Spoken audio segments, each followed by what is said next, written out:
पहुंचे हैं समस्तीपुर में और जहां जनवादी लेखक संघ राज्य सम्मेलन हो रहा है। ये 10वां सम्मेलन है।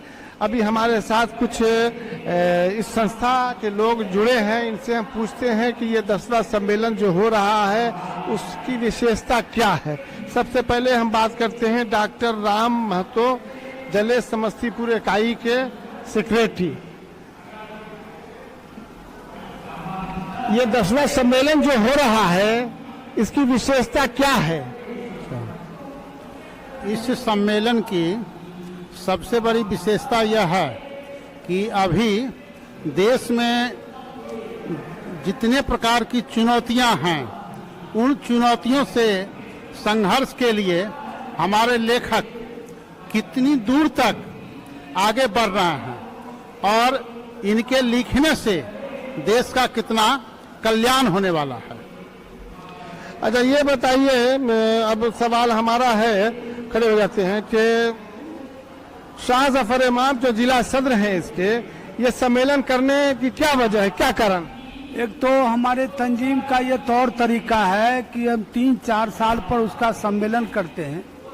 राज्य भर के जितने हमारे कवि हैं, शायर हैं, दानिश्वर हैं, हम मिल बैठ करके देश और इस राज्य और दुनिया के जो हालात हैं उस पर चर्चा करते हैं। फिर आगे का टास्क हम तय करते हैं कि आज के दौर में जब फिरका परस्ती एकदम अपनी ऊंचाई पर है, जब यहाँ के हुक्मरान देश की जो गंगा जमनी तहजीब है उसको छिन्न भिन्न करने पर आमदा है, लोगों को बांटने की वो कोशिश करते हैं, तो लोगों के बीच प्यार और मोहब्बत का पैगाम हम इस कॉन्फ्रेंस के जरिए देना चाहते हैं, कवि लेखकों और शायरों के जरिए। हमारे साथ डॉक्टर संजीव कुमार भी हैं, आलोचना के संपादक हैं। इनसे हम जानते हैं कि ये सम्मेलन की खास क्या वजह है, क्या कारण है सम्मेलन? देखिए, सम्मेलन वैसे तो एक रूटीन चीज है। हर 2 साल पर हर राज्य इकाई का और राष्ट्रीय इकाई का सम्मेलन होना चाहिए। हम लोग आमतौर पर इसमें थोड़ा लेट हो जाते हैं, इसलिए ये तो नहीं कहा जा सकता कि कोई तात्कालिक वजह है।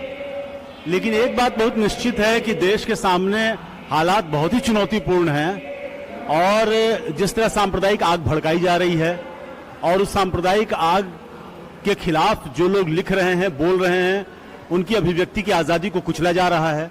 आप जानते हैं कि भीमा कोरेगांव केस के मामले में कितने बुद्धिजीवियों को अंदर कर दिया गया और उन पर कोई मुकदमा साबित होने के बगैर ही उनको एक तरह से सजा दी जा रही है। एक की शहादत हो चुकी है, दूसरे जो हैं उनको अभी अंडा सेल में डाला गया है, उनकी शहादत हो जाएगी किसी न किसी दिन।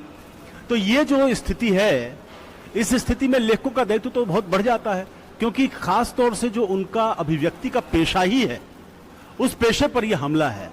इसलिए मुझे लगता है कि अभी जो ये सम्मेलन हो रहा है ये विशेष रूप से इस राष्ट्रीय स्तर पर सामने आई हुई चुनौती के खिलाफ है, जो कि पिछले सम्मेलन के वक्त भी थी और उसके बाद से वो रुझान और गाढ़ा हुआ है, बहुत गाढ़ा हुआ है। तो इस सम्मेलन से सरकार पर, सरकार की नीतियों पर कोई फर्क पड़ता है? कोई फर्क नहीं पड़ता है। सीधी बात कहूं, क्यों पड़ेगा? अभी हमारी ताकत उतनी ज्यादा नहीं है कि उससे फर्क पड़े, लेकिन सम्मेलन से लेखकों के बीच फर्क पड़ता है। लेखक इस बात के लिए तैयार होते हैं कि वो इस चुनौती का मुकाबला करें और जब वो डटकर मुकाबला करेंगे तो फर्क पड़ेगा। यानी आप कह सकते हैं कि सम्मेलन एक तरह से फर्क पड़ने की शुरुआती तैयारी है। हमारे साथ प्रोफेसर राम अलाद चौधरी हैं, ये भी स्वाधीनता एक वीकली से जुड़े हुए हैं, पर्चा निकालते हैं। ये बताइए प्रोफेसर साहब कि इस सम्मेलन में आप कहाँ से आए हैं और आने से पहले आपके मन में क्या था, और अब यहाँ आए हैं तो जो देख रहे हैं, जो समझ रहे हैं, उस पर क्या कहेंगे आप? आने से पहले मैंने जिस उद्देश्य को अपनाया था कि मुझे यहाँ आना है, इस सम्मेलन में अपनी बात रखनी है, वो यहाँ पर जब मैंने अपनी बात को रखने की कोशिश की तो मुझे लगा कि मेरा आना सफल हुआ। अब सवाल उठता है कि मैंने क्या कहा। मैंने ये कहा कि कमजोरों के पक्ष में हमारे जैसे जो लेखक हैं उनको खड़ा होना है, क्योंकि कमजोर लोगों के पक्ष में आज कोई खड़ा होने वाला नहीं है।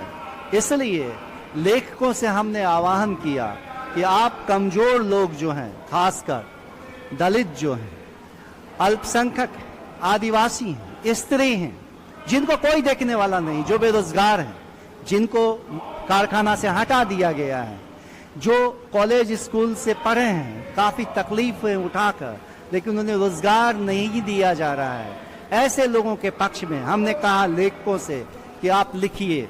तो वो क्या लिखेंगे? नई कथा लिखेंगे। कथा किस लिए लिखेंगे? एक चेतना के लिए लिखेंगे। जिस तरह से कबीर ने अपने समय में अपना हस्ताक्षर किया, जिस तरह से प्रेमचंद ने अपने समय में अपना हस्ताक्षर किया, ठीक आज के बदलते हुए इस युग में, इस महामारी कोरोना के युग में, जहां हजारों लाखों लोग मर रहे हैं, इंसानियत छटपटा रही है, इंसानियत लहूलुहान हो गई है, ऐसी स्थिति में हम लोगों को बोल रहे हैं कि आप आइए, हमारे साथ जुड़िए, इनके दुख को, इनकी तड़प को, इनकी पीड़ा को एक आवाज दीजिए, ताकि दुनिया जाग उठेगी। जब दुनिया जागेगी तो ये तकलीफ भी दूर होगी। हम इसमें विश्वास रखते हैं। समस्तीपुर में आने से मेरा यह विश्वास और दृढ़ से दृढ़तर हुआ है, दृढ़तम हुआ है। और हम ये चाहते हैं कि समस्तीपुर आने वाले समय में पूरे भारतवर्ष को नहीं, पूरी दुनिया को एक रास्ता दिखलाए कि कमजोरों के पक्ष में कैसे लोग खड़ा होते हैं। तो ये जनवादी लेखक संघ बिहार का जो 10वां राज्य सम्मेलन हो रहा है, इसका यह भी एक तरह का मैसेज होगा कि जब पूरे चारों तरफ अंधेरा है, उस अंधेरे में किस तरह से दिया जलाएं। तो आज समस्तीपुर यह काम करने के लिए जा रहा है। मुझे बहुत खुशी हो रहा है।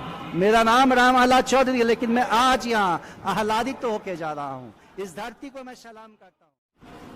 मैं उपेंद्र कुमार यादव, उप प्रधान सचिव बिहार राज्य प्राथमिक शिक्षक संघ, सह जिला राज्य कार्यकारिणी अध्यक्ष जलेश।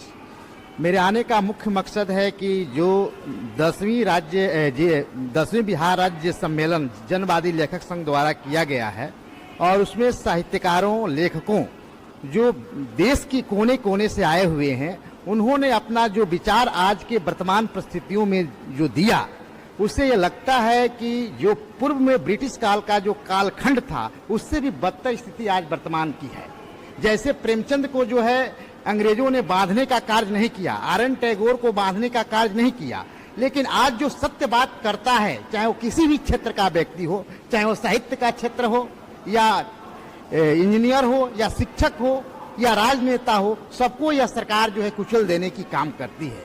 तो इस परिस्थिति में इस तरह का जो आयोजन किया गया है, उस आयोजन से यह हमारा जो दबे कुचले जो आम लोग हैं, आवाम लोग हैं, उनको ये ताकत मिलती है, साहस मिलती है। और ऐसे आयोजन होने से हमारे लेखकों, साहित्यकारों का जो उत्तरदायित्व है वो ज़्यादा से ज़्यादा बढ़ जाता है। यह जो है यहाँ आने से हमें सीखने का मौका मिला, जानने का मौका मिला, और इसलिए आप